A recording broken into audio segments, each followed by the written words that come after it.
Oh, hey! Didn't see you there. What's up? Today I'm going to show you how to make a trap beat really quickly because my GoPro's about to die. I'm going to talk about how to make basic trap drums. So, the first thing I'm going to do is, for a melody, I'm just going to go grab a sample from some free cymatic sample pack. Cymatic's is a website that has a lot of free samples. You can check it out. They also have paid samples. I don't got money, so...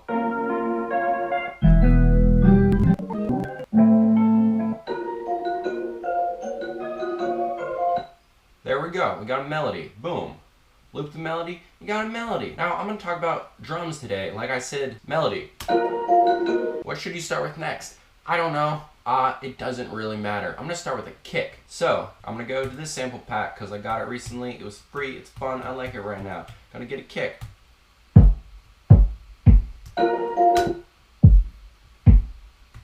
So, you want to make sure the kick's in the right key. In this case, this is a C. This is an A sharp minor. Does A sharp minor have a C in it? I don't know. Create a new MIDI track. Go into the MIDI track. Gonna create a MIDI note on A, and then I'm gonna create one on every white note until I'm up to A again. Then I'm gonna select all of them, and I'm gonna, so this is an A minor scale, by the way. The first note is A, which is the root note. This sample is in A sharp minor, so I'm just gonna take all these notes and move them up one. Now the root note is on A sharp minor, and all these notes are the notes that you're allowed to play inside of the A sharp minor scale. Does that have a C? Yes, the C kick is okay. Gonna deactivate that real quick, keep it there for reference. So we got a kick.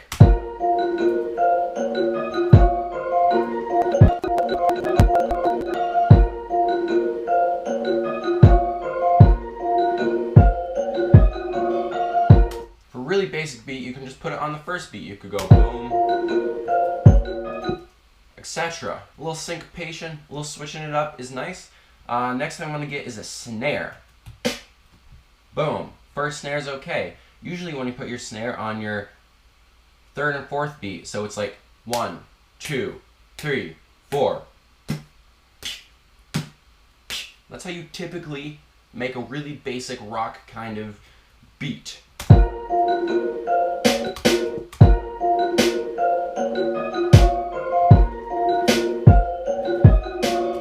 Remove this because why is that there? That's overlapping with the snare. Don't make your kicks and snares overlap. Why would you do that? You can though. Anything's possible. There's no rules, but this is just how to make it sound good and typical.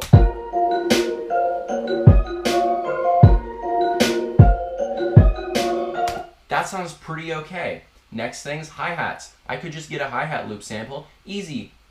Boring. So I'm going to create a new MIDI track. You can do this however you can do it in your digital audio workstation using Ableton. It's, yeah. Then you want to get you some hi-hats. You can use one hi-hat sample. You can use 20. I created a drum rack preset the other day that has all the hi-hat samples from this drip sample pack that I'm using for the other drums. Gonna go over to drum rack. I'm using Ableton, by the way. You can do this in whatever. All the same principles apply. This is my digital audio workstation of choice, and it is the best, in my opinion. Wrong thing. That's the Roses one. I was wrong. This is a sample pack, a bunch of things from a pop kit. But does it work? Yeah. No, it doesn't work. Let's just replace some of these samples with the samples from the drip pack because it's got a more trappy hip-hop sound. I'm going to go to the closed hi-hats.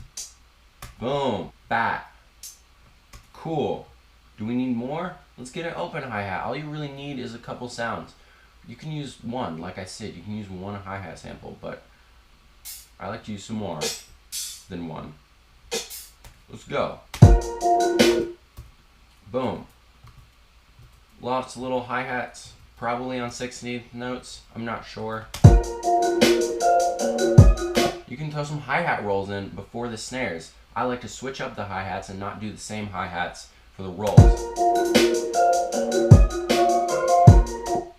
That sounds pretty sexy. We got that, pasted that right there.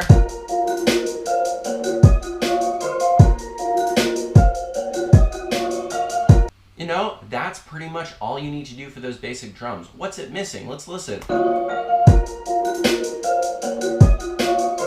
What's missing? I don't know, let's go over to the master and add a limiter for 1. This is besides the point. It's not what it's missing. It is missing it. But let's add an EQ and let's watch what the entire beat sounds like. Not seeing much in the low ends, the bassy ends here, besides the kick. If we remove the kick, you know, it's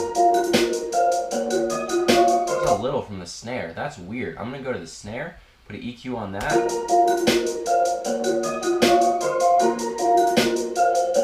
Wait, no, that's the kick. I'm a smart person. I'm gonna EQ out the low ends of the snare because that's gonna muddle with the rest of the beat. Equalizers are very important. But what is it missing? It's missing some kind of bass. What kind of bass, you might ask? An 808. Which is, those of you that don't know, that sound. Ooh, ooh, ew! I'm gonna create a new MIDI track. On this MIDI track, I'm gonna sample this 808, slap it into a sampler. Now this is a C, so when you go into a MIDI pattern, the root note is a C. If that sample was a different note, you would want to transpose it so that the original sample is a C, and then you can go play whatever note you want to hear. But if it's an A, it's going to automatically put the sample on the root note, and then that'll be an A, so then when you play an actual A, it's not going to be an A, and it's going to all be wrong, and you're going to make 808s in the wrong key. So, once again, I don't know what key, I don't know keys very well, so I'm just going to actually copy this little thing I made for reference earlier as a scale. I'm gonna go select all those notes, make them bigger because I can't see them, and then just slide them out of the activated area. So now we see what the notes are that I'm allowed to make my 808 out of. Once again, you can do whatever, but you really want to make it in key or it'll sound like trash. I'm gonna go next to the kick, rename this kick, rename all these things so that it's easier for you to see what it means and easier for me to see. Keeping your tracks organized is something that I think is very important and maybe underrated. Melody. Then we're gonna go to the 808, and I'm gonna go in here. Since the song is in A sharp minor, I'm just gonna find 808 note in the find one that sounds good. If you go really far away, really high, really low, away from what the original sample was, it sounds kind of weird because it's not a synth, it's just a sample. That sounds okay. You still got a lot of oomph right there. Move that down here, down. Ooh, fat. And then I'm just gonna copy this and paste it where the kick is, and just copy that kick pattern. Some good old plagiarism. Plagiarizing the kick. Are we plagiarizing the kick? No. Now we got.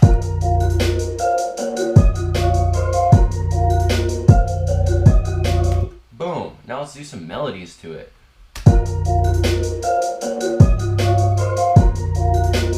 What's below that? I can use G sharp, F sharp. Let's go with the G sharp.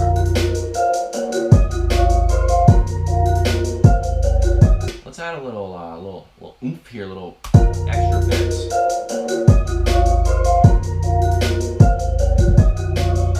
Let's go here. Let's put this an octave up.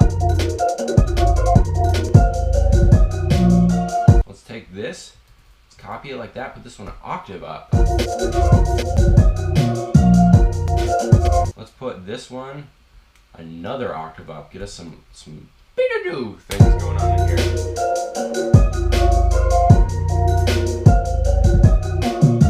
Now I'm gonna go in over here. I'm gonna go in, click this, go into mixer and track panning. So now I can go in here and I can automate the panning, but it's only on this clip, so I can copy the MIDI clip around.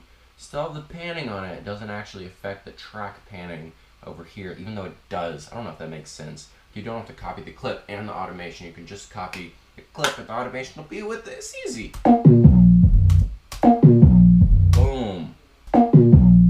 It's panned, by the way. Not sure if you can hear it from there. I'm gonna go in here, I'm gonna add a saturator. This just makes it louder, oomphs it up. You can do this plenty of different ways on whatever your digital audio workstation is. I'm gonna add a compressor, click sidechain, input from kick, turn up a little bit, what that does is it ducks the audio when the kick hits. So you have the kick and the 808 both hitting at the same time, and the kick really punches through, and then the 808 comes in and fills out the space. You kind of hear it like fade in.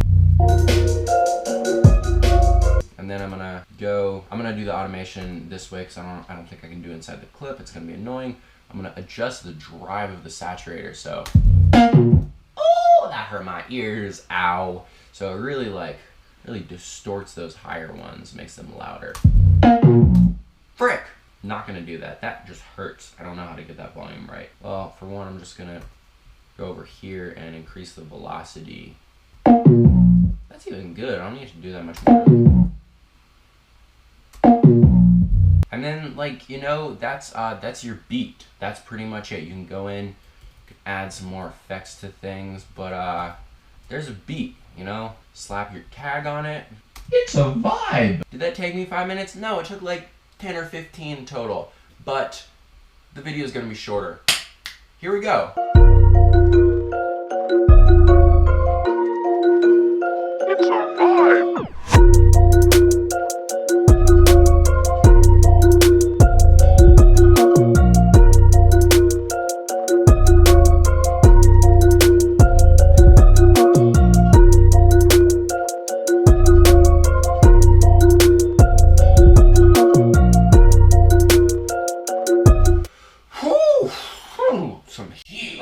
That's how you make a trap beat in 5 minutes. I hope you enjoyed this video. I hope it taught you something.